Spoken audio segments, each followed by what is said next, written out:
One of the first things we ask pharmacists to do is to find out more information about the immunization rates and immunization needs of their communities by having discussions with some of their local medical providers, their public health departments, or other stakeholders.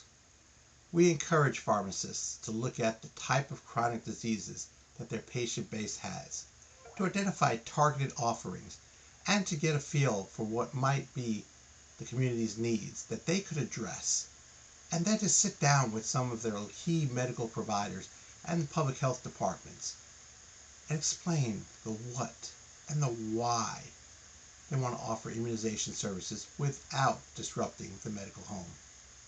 Success takes collaboration and coordination.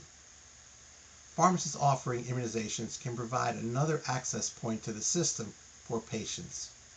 For example, when a pharmacist is working with a patient providing an immunization, they might be able to identify other things that the patient might need follow-up on so that they can make referrals back to the medical provider or the clinics.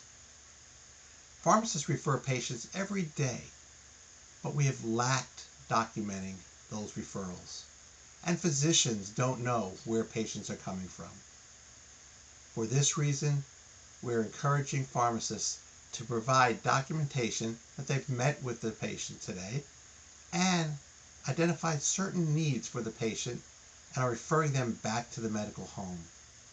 In this way, pharmacists are not disrupting the medical home, but rather complementing it.